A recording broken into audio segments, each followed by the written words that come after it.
நம்ம சிவா கிட்ட ரொம்ப ஓவரா போய் ஜொல்லு வலியறத பாத்துட்டு நம்ம ஐஷு இங்க பாருங்க பிஏ, அதாவது அம்மா கூப்பிட்டு இங்க இருந்து போங்கிற மாதிரி சொல்றப்ப கீர்த்தனா கேக்குற மாதிரி இல்ல. நம்ம சிவா கிட்டயும் பாத்தீங்கன்னா திரும்ப திரும்ப போய் ரொமான்ஸ் பண்ற மாதிரி இருக்காங்க. ஆனா நம்ம ஐஷு நம்ம சிவாவுக்கு வந்து என்கேஜ் ஆயிடுச்சுங்கிற மாதிரி சொல்றாங்க. இதை கேட்டுட்டு கீர்த்தனாக்கு ஷாக்கிங்கா இருக்கு.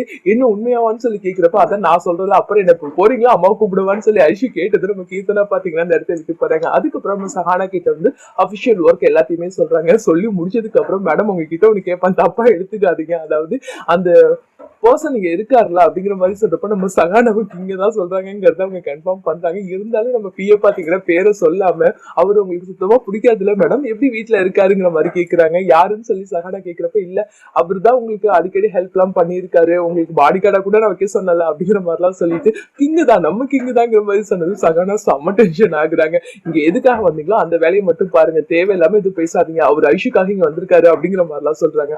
இல்ல மேடம் அவர் இங்க இருந்தா உங்களுக்கு நல்லதுங்கிற மாதிரி எல்லாம் சொல்றப்ப நம்ம சகானம் அப்பனா அவரை நான் இங்க வச்சுக்கிட்டு உங்களை வந்து வேலையை விட்டு தூக்குவான்னு சொல்லி கேட்கிறப்ப ஐயோ சாரி மேடம் இதுக்கப்புறம் இந்த பேஜே பேச மாட்டேன்னு சொல்லிட்டு நம்ம கீர்த்தனா அந்த இடத்த விட்டு எஸ்கேப் ஆகுறாங்க. கீழே நம்ம சிவா ஐஷு பாத்தீங்கன்னா ஏதாவது கேம் விளையாடலாங்கிற மாதிரி யோசிக்கிறாங்க. அதாவது ஐஷு வெளியில போலான்னு சொல்றப்ப நம்ம சிவா அம்மாவுக்கு காலில் அடிபட்டு இருக்கப்ப நம்ம இங்கதான் இருக்கணுங்கிற மாதிரி சொல்றாங்க. ஆனா ஐஷு சார் இங்கே நம்ம ஏதாவது விளையாடலாம் கண்ணாமூச்சி விளையாடலாங்கிற மாதிரி சொல்றப்ப சிவா ரெண்டு பேர் இருக்கப்ப எப்படி விளையாட முடியுங்கிற மாதிரி சொல்றாங்க. கீர்த்தனா வரங்க நானும் வரேங்கிற மாதிரி சொல்றாங்க. ஆனா கீர்த்தனாவை அவங்க சேர்த்துக்கிற மாதிரி இல்ல. கீர்த்தனா எப்படியாவது ஜாயின் பண்ணணுங்கிறதுனால சாக்லேட் எல்லாம் கொடுத்து ஐஷுவை கவர் பண்ண நினைக்கிறாங்க. ஐஷு அதெல்லாம் முடியாதுங்கிற மாதிரி சொல்றாங்க. ஒரு கட்டத்துல சிவாவும் சரி ஓகேங்கிற மாதிரி சொன்னதும் கீர்த்தனா தான் பாத்தீங்கன்னா கண்ணை கட்டுறாங்க. இப்படி இவங்க எல்லாம் ஜாலியா விளையாடிட்டு இருக்காங்க. அந்த சமயம் சகானா கீழே இறங்கி வராங்க. சிவா பாத்தீங்கன்னா தெரியாம இடிக்க சகானா விழப்பறாங்க. உடனே தாங்கி பிடிக்கிறாங்க. கீர்த்தனா கண்ணை கட்டி இருக்காங்க. சிவா வந்து பிடிச்சிட்டுங்கிற மாதிரி கத்துறாங்க. ஓபன் பண்ணி பார்த்தா சகானா கோவத்தோட மறைக்கிறாங்க. உடனே கீர்த்தனா இந்த இடத்த விட்டு எஸ்கேப் ஆன போகுதுன்னு சொல்லிட்டு மேடம் சாரி மேடம் கிளம்புறேன்னு சொல்லிட்டு ஐஷு தான் கம்பல் பண்ணி இந்த ஜாயின் பண்ணிக்க சொன்னான்னு சொல்லிட்டு அந்த இடத்த விட்டு போறாங்க. அதே சமயம் நம்ம சிவாவையும் ஒரு மாதிரி கோவத்தோட திட்டிட்டு அந்த இடத்த விட்டு நம்ம சகானா போறாங்க. இன்னொரு பக்கம் தேவிக்கு சோமசுந்தரம் பயங்கர ஹாப்பியா இருக்காங்க. ஏன்னா சிவா வந்ததுனால ஃபேமிலி ரொம்பவே ஹாப்பியா இருக்கு. இவரே இப்படி இங்கே இருந்துட்டா இன்னும் சந்தோஷமா இருக்கும் இல்லைங்க அப்படிங்கிற மாதிரி சொல்லிட்டு இருக்காங்க. அந்த சமயம் வர வேதவழி எல்லாத்தையுமே கேட்டுட்டு ரொம்ப டூ மச்சா பேசுறாங்க.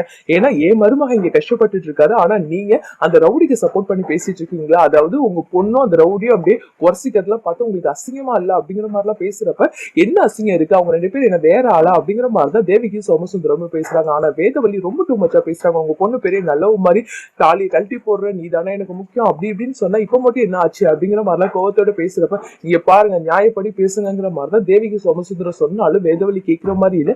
அவங்கவுங்க பண்ற தப்புக்கு அவங்கவுங்க அனுபவிப்பீங்க பாருங்க, இதெல்லாம் எங்க போய் முடிய போகுதுன்னு பாருங்கிற மாதிரிலாம் கோவத்தோட திட்டிட்டு நிறுத்த விட்டு போக அவங்க ரெண்டு பேரும் அதை அடிச்சு ஃபீல் பண்றாங்க.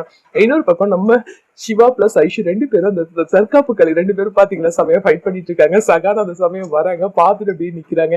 அதே சமயம் கீர்த்தனாவும் அதை பார்த்துட்டு அப்படியே ரொமான்ஸ் பண்றாங்க. நம்ம சகானா பார்த்து ஏற்கனவே சொன்னது ஞாபகம் இருக்குல்ல அப்படிங்கிற மாதிரி கேட்கிறப்ப ஞாபகம் இருக்கு மேடம் நான் கிளம்புறேன்னு சொல்லிட்டு அந்த இடத்த விட்டு கிளம்ப போறாங்க. அப்போ அவங்களுக்கு ஒரு போன் கால் வருது.